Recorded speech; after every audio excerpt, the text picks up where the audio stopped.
তোমার কি মনে হয় বাবা, মা এই বিয়েটাকে সহজভাবে মেনে নেবে? আমার সিদ্ধান্তের ওপর তো কখনোই কিছু বলেনি রে দীপক। এই বিয়ের ব্যাপারে কেন যে সে মানতে পারছে না আমি সেটাই বুঝতে পারছি না। মা এখনো কিছু বলেনি ঠিকই, কিন্তু আমরা যখন বিয়ের জন্য বের হই তখন মায়ের মুখের ভাবটা দেখেছিলে? মনে হয়েছিল যেন আগুন জ্বলছে তার শরীরের ভেতর। রে দীপক, দেখেছি বই কি। বুঝতে পেরেছে শিবানী আমাদের উপর ভীষণ রাগ করেছে। আমি এটাও জানি ওর রাগটা সহজ যাবে না। কিন্তু বাবা, দেবী তো খারাপ মেয়ে নয়, শান্ত ভদ্র, কথা কম বলে। তবু মা এতটা বিরোধিতা করছে কেন বুঝতে পারছি না।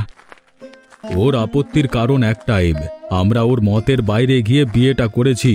তোর দাদুর বাড়ির লোকেরা এখন একটু জাতপাত নিয়ে ভাবে, ওদের জাতের সাথে মেলেনি বলেই তোর মায়ের এই রাগ। আর তাছাড়া তোর মাকে জানিসই তো কেমন জেদি স্বভাবে। তা অবশ্য ঠিক বলেছ, কিন্তু বাবা, এখনো কি এসব জাতপাত নিয়ে মানুষ ভাবে? ভাবে রে দিবক, ভাবে। আর ভাবে বলেই তো এসব ঝামেলা হয়েছে। একটা কথা মনে রাখবি, তোর মা কিন্তু দেবীর উপরে ভীষণ ক্ষোভ প্রকাশ করবে, আর সেসব তোকেই সামলাতে হবে। কিন্তু বাবা, মায়ের বিরুদ্ধে আমি কিভাবে কথা বলবো? বিরুদ্ধে বলতে হবে না, তুই শুধু দেখবি দেবী যেন ভয় না পায়।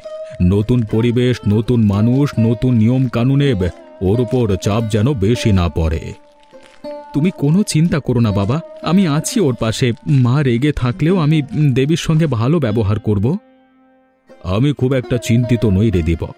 আমি জানি তুই অনেক বুঝদার ছেলে। কিন্তু বাবা, যদি মা দেবীকে কখনোই গ্রহণ না করে তাহলে এই সংসারে শান্তি থাকবে কিভাবে? সেটা সময় বলবে রে দীপক। কেবল সময় পারে সবকিছু ঠিক করে দিতে। দেখলি পাঁচু, দেখলি আমার মত নেই জেনেই তোর বাপ ছেলে কেমন নতুন নিয়ে আসছে। একবারও আমার কথাটা তাদের কেউ ভাবলো না। সবই দেখছি গো গিন্নিমা, সবই শুনছি। দেখি আর কি করব বলুন। আমি কামলা মানুষ, আমার কথায় কি কিছু হবে? যেখানে আমাকেই তোরা পাত্তা দিলি না, সেখানে তুই কোন ছাড়। সবই কপাল, বুঝলি তো? সবই কপাল, সবই আমার কপাল। আমি বলি কি গিন্নিমা, যা হবার হয়েই গেছে। আপনি বরং নতুন বউটাকে মন থেকে বরণ করে ঘরে তুলুন। আমি তো ওই বিয়ে বাড়ি থেকেই এলুম গো। বউটা অনেক সুন্দর আর লক্ষ্মীমন্ত হয়েছে। কি বললি তুই? হ্যাঁ, কি বললি রে পাঁচু? ওই ছোট জাতের মেয়েকে আমি মন থেকে মেনে নেব? ওই মেয়েটারই বা কি দোষ বলুন গিন্নিমা? কত স্বপ্ন নিয়ে এখানে আসছে, আর প্রথম দিনই যদি খারাপ যায় তাহলে পুরোটা জীবন কিভাবে কাটবে? তোর দেখছি ওই বউটার প্রতি দরদ উতলে পড়ছে। ঘটনাটা কি রে পাঁচু? ঘটনা আর কি হবে, আমার ছোট বোনের বয়সী মেয়েটা দেখে বড্ড মায়া লাগলো তাই। হয়েছে হয়েছে, এবার একটু থাম দেখি। বকর বকর করতে করতে কানের পোকা তো সব নাড়িয়ে দিলি। আপনি অযথা রাগ করছেন গিন্নিমা, আমি কিন্তু কথাগুলো সেভাবে বলিনি। হ্যাঁ রে পাঁচু, আমাকে কি তুই কচি খুকি ভেবেছিস? এই মাথার চুল কি বাতাসে পেকেছে রে? আমার ভুল হয়েছে গিন্নিমা, আমি এই যে মুখে কুলু পাটলুম আর কিচ্ছুটি বলছি না। দাঁড়িয়ে থাকতে থাকতে আমার পা দুখান ব্যথায় ধরে গেল, অথচ দেখ তাদের আসার কোনো নাম নেই। বলি, আস্তে আস্তে যদি দেরি হবে তবে আমাকে 7 সকালে বরণডালা নিয়ে দাঁড়াতে বললো কেন? হ্যাঁ, আর বেশিক্ষণ লাগবে না গিন্নিমা, হেঁটে হেঁটে আসছে তো তাই কিছুটা দেরি হচ্ছে। আবার পালকি করে বউ আনতে গেছে, দেখে মনে হচ্ছে যেন কোনো নবাবের মেয়েকে বউ করে আনছে। কি গো দাদু, এমন মন খারাপ করে বসে আছো কেন? কিছু হয়েছে নাকি? না গো বাপু, তেমন কিছু হয়নি। ওই নাতনিটাকে বিদায় দিলাম তো, তাই মনটার ভেতর কেমন করছে। দেবীর বিয়ে হলো নাকি? কই একবারও তো বললে না। ওই হঠাৎ করে বিয়ে ঠিক হয়ে গেল, কাউকে জানানোর সময় পেলুম না। বিয়ে দিয়ে ভালোই করেছো দাদু। হ্যাঁ, বড় মেয়ে তো আইবুড়ো ঘর ঘরে রাখাটাই বিপদ। তা দাদু কোন গায়ে বিয়ে দিলে? এই গাঁয়ে বিয়েটা হয়েছে ওই মোড়ল মশাই ছেলে দীপকের সাথে। বলছো কি দাদু, এই মোড়লের ছেলে দীপকের সাথে দেবীর বিয়ে হলো? দেবীর ভাগ্যখানা তো দেখছি বিশাল। ভাই রতন, মেয়েটার জন্য আশীর্বাদ করো কেমন? অবশ্যই অবশ্যই। তা দাদু, এত বড় ঘরে দেবীকে বিয়ে দিলে কিভাবে সম্বন্ধ করলে গো? সম্পর্কের বিয়ে নাকি? মোড়ল মশাই নিজে এসে আমাকে বিয়ের প্রস্তাব দিয়েছেন। তিনি এত করে ধরলেন তাই আর না করতে পারিনি। বাহ, শুনে ভীষণ ভালো লাগলো গো। আশীর্বাদ করি মেয়েটা সুখে শান্তিতে সংসার করুক। এদিকে আমার ঘরটা কেমন শূন্য হয়ে গেল। এই শূন্য বাড়িটাতে এখন বুড়ো মানুষটা একা একা থাকি কি করে বলতো ভাই? কি আর করবে বলো, এটাই যে নিয়ম। মেয়েদের এত যত্ন করে বড় করে শেষে কিনা দিতে হয় মানে অন্যের ঘরে। এমন নিয়মের মাথায় আগুন। আমার বুকখানা কেমন শূন্য হয়ে গেল। সেই ছোট থেকে মেয়েটাকে এই বুকে করে আগলে রেখেছি, এখন কি নিয়ে থাকবো আমি? থাক দাদু, আর মন খারাপ করো না। কড়া করে এক কাপ চা দিই, খেয়ে মনটা হালকা করো। তাই দাও রতন, চাটা খেয়ে আবার বাড়ির দিকে যেতে হবে। ঠিক আছে গো দাদু। এই দেখুন গিন্নিমা, আমাদের বাড়ির নতুন বউ এসে গেছে। আপনি তো সেই কখন থেকে অধীর আগ্রহে অপেক্ষা করছেন বউকে বরণ করবেন বলে। নিন, আর অপেক্ষা করতে হবে না। সে কি রে পাঁচু, তোর গিন্নিমা সত্যি সত্যি অপেক্ষা করছিল নাকি? তবে আর বলছি কি কর্তামশাই, গিন্নিমা আমাকে কতবার যে জিজ্ঞাসা করলেন আপনারা আসতে তো দেরি করছেন কেন। যাক, এখন গিন্নিমায়ের মতো মানে মমতা শীতল হয়ে গেছে। আমি তো নিজের কানকে বিশ্বাস করতে পারছি না রে। এসব কি সত্যি? মানে গিন্নি, মানে পাঁচু যা বললো সব কি মানে সত্যি? হ্যাঁ গো হ্যাঁ, এই সব কিছুই সত্যি। আমার মাথায় তো পেতনিতে ভর করেছে, তাই আমি ওইসব বলছি পাঁচুকে। তার মানে পাঁচু আমাকে সবকিছু বানিয়ে বানিয়ে বলল? সে তো পাঁচুকেই জিজ্ঞাসা করো না গো। দাঁড়িয়ে থাকতে থাকতে কোথায় আমার কোমর পা ব্যথায় ধরে গেছে, আর আমি করব কিনা আদিক্ষেতা। হ্যাঁ রে পাঁচু, তোর গিন্নিমা এসব কি বলছে? এই কেলো করেছে রে। কোথায় আমি একটু গিন্নিমাকে উপরে তুলতে চাইলাম, সেটা গিন্নিমার হতে দিল না। আগে কথা বাদ দিন তো এসব কথা। গিন্নিমা, তাড়াতাড়ি বরণের কাজটা সেরে পেলুন, আপনার তো আবার পায়ে ভীষণ ব্যথা। ঠিক আছে ঠিক আছে, করছি করছি। যাক বাবা, এবারের মতো বেঁচে গেলাম।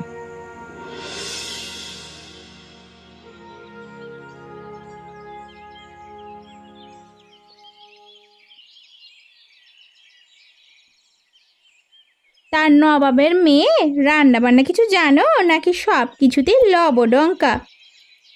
জি মা, আমি মোটামুটি রান্না বান্না জানি। বাড়িতে দাদু আর আমি থাকতাম, তাই তো আমাকেই রান্নার দিকটা দেখতে হতো। সে কেমন রান্না জানো? আজকেই পরীক্ষা হয়ে যাবে। সকলেই খাবার টেবিলে বসে আছে। তোমার রান্না কত দূর? এই তো মা, এই কচুর লতিটা রান্না হলেই আমি সকলকে খেতে দিয়ে দেব। কচুর লতি কোথায় পেলে? আমাদের বাড়িতে তো কেউ কচুর লতি খায় না, গোলা চুলকায় বলে। সকালবেলা উঠানের পাশে কচু গাছগুলো দেখলাম, অনেকগুলো কচুর লতি বেরিয়েছে। সেইগুলো তুলে কুচু চিংড়ি দিয়ে রান্না করলাম। আজ খেয়ে দেখবেন মা, এই তরকারি খেতে ভীষণ মজা। এইগুলো রান্না করতে কে বলেছে তোমাকে? বলি, কার কাছে শুনে এই কাজটা করেছো? আমি যেই বাড়ির গিন্নি সেটা কি তোমাকে নতুন করে আবার বলে দিতে হবে নাকি? হ্যাঁ, বাড়িতে আসতে না আসতেই আমার ওপর খবরদারি? হ্যাঁ, কি সাহস! আপনি এভাবে রেগে যাচ্ছেন কেন মা? আমি যদি ভুল করে থাকি আমাকে ক্ষমা করে দেবেন, তবু এভাবে রেগে যাবেন না। আবার মুখে মুখে কথা বলছো? এত বড় সাহস! বলি, এত বড় সাহস পেলে কোথায়? হ্যাঁ, আমি আর কখনোই এমন ভুল করব না মা। আপনি এবারের মতো আমাকে ক্ষমা করুন আমাকে। কথা কম বলে তাড়াতাড়ি খাবার টেবিলে খাবার দাও। সকলে না খেয়ে বসে আছে। জি মা, আমি এক্ষুনি দিচ্ছি।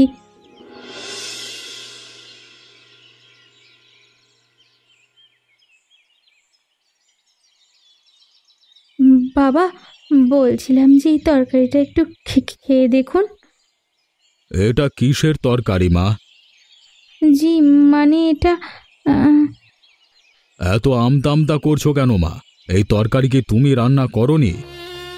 এইসব জঙ্গলের জিনিস এর আগে কখনো দেখেছো এই বাড়িতে? এইসব ওই ছোট লোকের মেয়ে ছাড়া আর কে করবে শুনি? মা, তুমি শুধু শুধু দেবীকে এসব কথা বলছো কেন? এত কষ্ট করে রান্না করেছে মেয়েটা।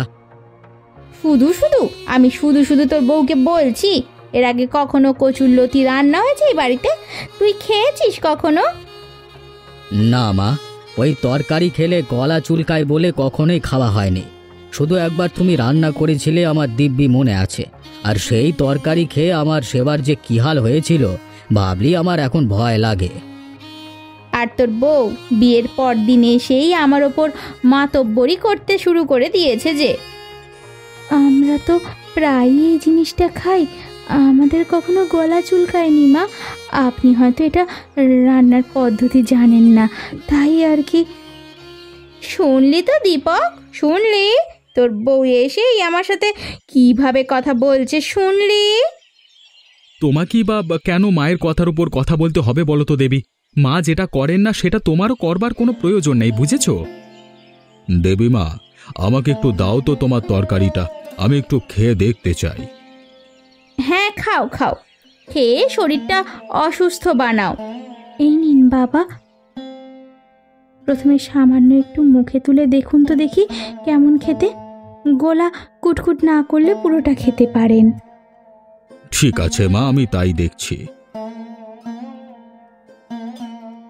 কি কেমন হলো বলো তো? গলা কুটকুট করছে তো? আমার কথা শুনলে না? এবার হলো তো শান্তি? বাবা ছেড়ে দিন, আপনাকে আর খেতে হবে না।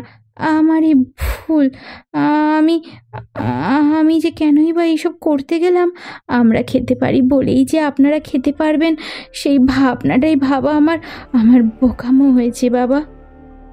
বাহ, অসাধারণ! আমার গলায় তো একটুও কুটকুট করছে না। ও দেবী মা, এটা তুমি কি করে করলে বলো তো? কি বলছো বাবা, সত্যি নাকি? হ্যাঁ রে বাবা, তুই একটু মুখে তুলি দেখ না।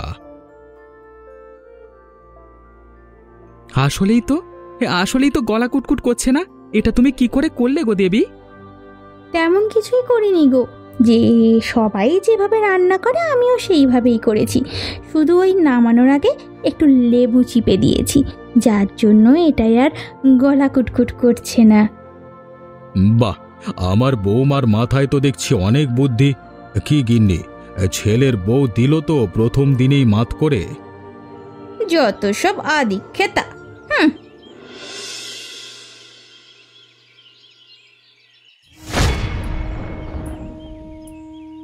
এ কি দাদু, তুমি এভাবে পড়ে গেলে কেন? কি হয়েছে তোমার? জানি না রতন, হঠাৎ করে মাথাটা ঘুরে গেল, বুকের ভেতরটাও কেমন চিনচিন করে ব্যথা করছে। সে কি গো দাদু, এখন কি করবে বলো তো? তোমাকে দেখবার মতো কেউ তো নেই। ওই কপালে যা আছে তাই হবে রতন। দাদু চলো তোমাকে ডাক্তারের কাছে নিয়ে যাই। ডাক্তারের কাছে যেতে হবে না রতন, তুমি একটু কষ্ট করে আমাকে বাড়িতে নিয়ে আসতে পারবে? তা পারবো, কিন্তু দাদু তোমার অবস্থা তো খুব একটা ভালো ঠেকছে না। বাড়িতে যাওয়াটা মানে কি ঠিক হবে? আমাকে নিয়ে এত ভেবো না ভাই, তুমি পারলে আমাকে একটু বাড়িতে রেখে আসো। ডাক্তারের কাছে গিয়েই বা কি লাভ বলো? বুড়ো হয়েছি, একটা সময় তো দুনিয়ার মায়া ত্যাগ করতে হবে। এভাবে বলো না গো দাদু, শুনতে ভীষণ কষ্ট লাগে। এমন নিঃসঙ্গ জীবনের থেকে এখন চলে গেলেই বেঁচে যাবো রে ভাই। দাদু বলছিলাম যে আমি কি একবার মানে দেবী বাড়ি যাব? আরে না না, তার কোনো দরকার পড়বে না বুঝলে। মেয়েটার সবে বিয়ে হয়েছে, ওকে সব ঝামেলার মধ্যে না জড়ানোই ভালো। কিন্তু দাদু আর কোনো কিন্তু না ভাই, তুমি পারলে আমাকে একটু বাড়ি দিয়ে আসো, সেটাই আমার অনেক বড় উপকার হবে। ঠিক আছে দাদু, চলো।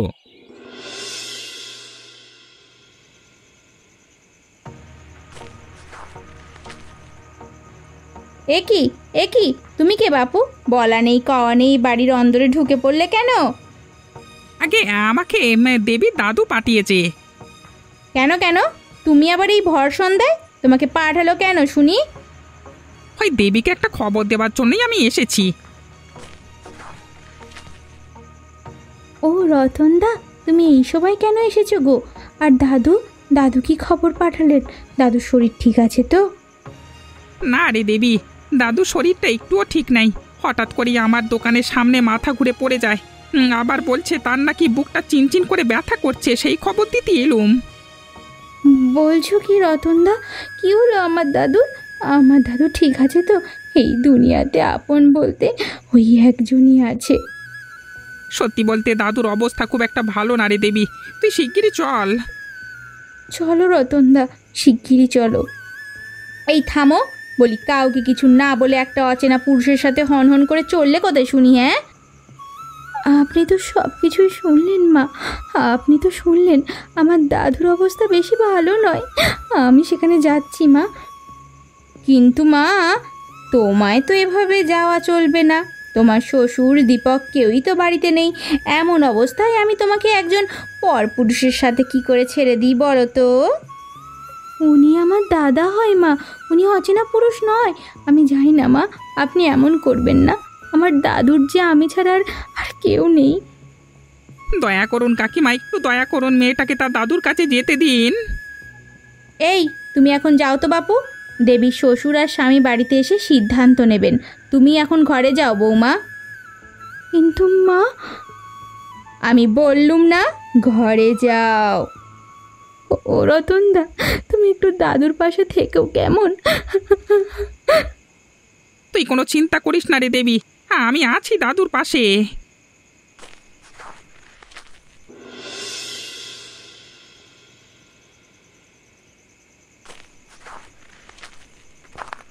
এ কি বৌদি, তুমি এখন এই সময় এখানে, আর তোমার মুখখানা এমন শুকনো শুকনো লাগছে কেন?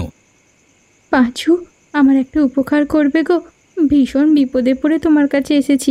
ছোট বোন মনে করে আমার একটা উপকার করো না গো দাদা। আহা, এইভাবে বলছো কেন? কি করতে হবে শুধু সেটা বলো, আমি সব করে দিচ্ছি। তুমি একটু আমার দাদুর কাছে যেতে পারবে? সে না হয় যাবো, সকালবেলা একবার যাবো ক্ষণ। সকালে না, আর তোমাকে এক্ষুনি একবার যেতে হবে। পারবে যেতে? কি হয়েছে বলো তো? এভাবে কাঁদছো কেন? দাদুর কি কিছু হয়েছে? আমার দাদু ভীষণ অসুস্থ। আমি জানি না আমার দাদু এখনো বেঁচে আছে কিনা মরে গেছে। আমার বুকের ভেতরটা যে হারে হাহাকার করছে গো পাঁচুদা। কিন্তু তোমাকে এ কথা কে বললো বলো তো? রতনদা এসেছিল সন্ধ্যাবেলায়, সেই খবরটা দিয়ে গেল। আমাদের বাড়ির পাশেই বাড়ি। দাদা আমাকে সাথে করে নিয়ে যাবে বলেই এসেছিল, কিন্তু মা কিছুতেই আমাকে যেতে দিল না। সে কি কথা? ঠিক আছে বৌদি, তুমি কোনো চিন্তা করো না, আমি এক্ষুনি যাচ্ছি। দাদুকে যদি ডাক্তারের কাছে নিয়ে যেতে হয়, একটু নিয়ে যেও না গো। আমার দাদু যে, আমি ছাড়া আমার দাদুর আর কেউ নেই। কর্তামশাইকে কথাখানা বলেছিলে? না, মা যখন যেতে নিষেধ করেই দিলেন, সেখানে আর কাকে কি বলবো বলো? ঠিক আছে, তুমি কোনো চিন্তা করো না, আমি দেখছি বিষয়টা, আর আমি তার পাশে সারা রাত থাকবো, তুমি ভেবো না এইসব নিয়ে।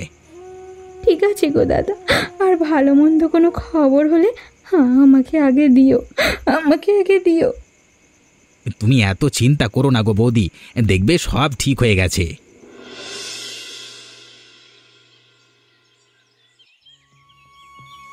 আমি বৌদিকে বলে এলাম কোনো চিন্তা না করতে, অথচ এটা কি হয়ে গেল বলো তো রতনদা? আমিও সেটাই ভাবছি। দেবীকে কি বলবো বলো তো পাঁচু? আর ওর শাশুড়িটাও একটা মানুষ, একটা অমানুষ। আমি এত করে বললাম মেয়েটাকে একটিবার আসতে দেওয়ার জন্য, আসতে দিল না তো, দিলই না। গিন্নিমার কথা বলো না, সে তো বৌদি একদম সহ্য করতে পারে না।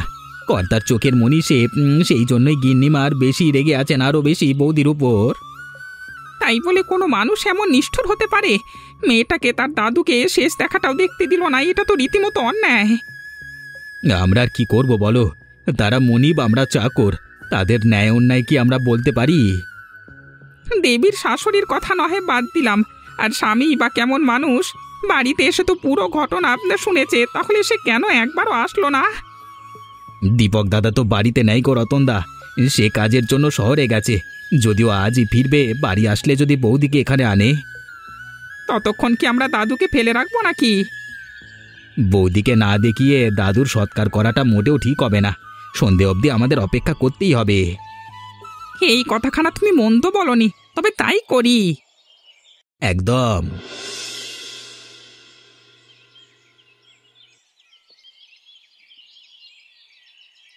একি দেবী, তুমি এভাবে কান্নাকাটি করছো কেন?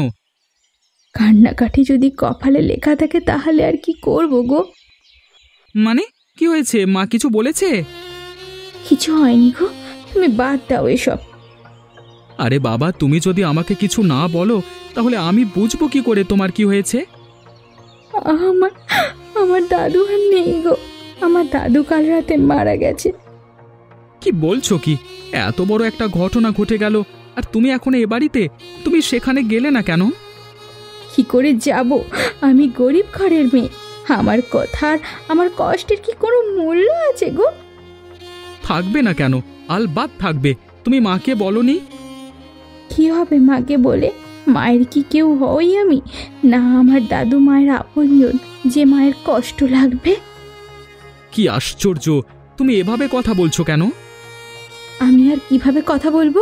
কাল সন্ধ্যায় রতনদা এসেছিল আমাকে নিতে, তোমার মা সব কিছু শুনেও আমাকে যেতে দিল না। তখন আমাকে যেতে দিলে আমি অন্তত দাদুর শেষ সময়টায় তার পাশে থাকতে পারতাম, বলো? মা তোমাকে যেতে দেয়নি? না, দেয়নি। ঠিক আছে, চলো।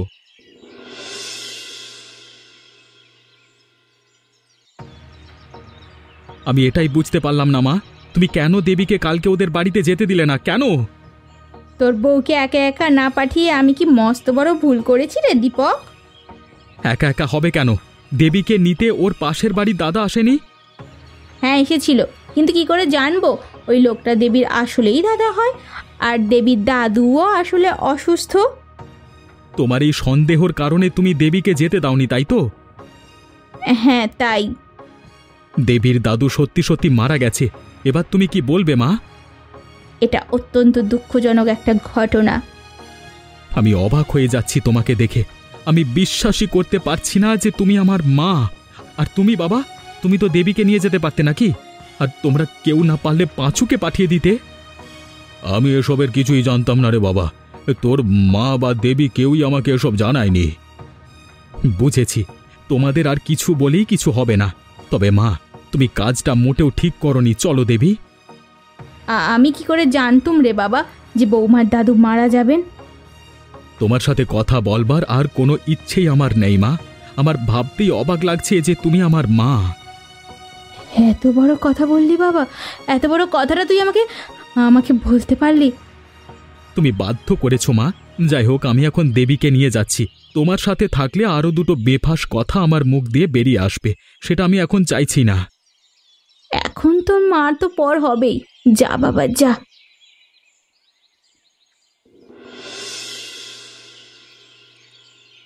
দাদু, এ তুমি কি করলে দাদু? তুমি তোমার দেবীকে একা করে দিয়ে চলে গেলে। তোমার কি দেবীর কথা একবারও মনে পড়লো না দাদু? পড়েছে রে দেবী, মনে পড়েছে। প্রাণটা বেরিয়ে যাওয়ার আগে দাদু কেবল দেবী দেবী করেছে রে। কিন্তু আফসোস, শেষ বেলায় তোর মুখটা আর সে দেখতে পারলো না। সবই আমার কপাল গো রতনদা, সবই আমার কপাল। তা না হলে যে মানুষটার জন্য আজ আমি এত বড় হয়েছি তাকে শেষ দেখা দেখতে পেলাম না, তার কাছে একটাবারও ক্ষমা চাইতে পারলাম না। ও দাদু, দাদু পারলে তুমি আমাকে ক্ষমা করে দিও। তোমার দেবী তোমার যোগ্য নাতনি হয়ে উঠতে পারলো না। এভাবে বলো না দেবী। এভাবে বললে যে দাদুর আত্মা কষ্ট পাবেন। দাদু তোমাকে তার জীবন দিয়ে ভালোবেসেছে। আর তার প্রতিদান আমি এই দিলাম গো। আমি খুব খারাপ, খুব খুব খুব খারাপ একজন নাতনি। তুমি অনেক ভালো ছিলে গো দাদু, তুমি অনেক ভালো ছিলে। এমন মজার মজার গল্প দেখতে আমাদের চ্যানেলটা সাবস্ক্রাইব করতে ভুলবেন না।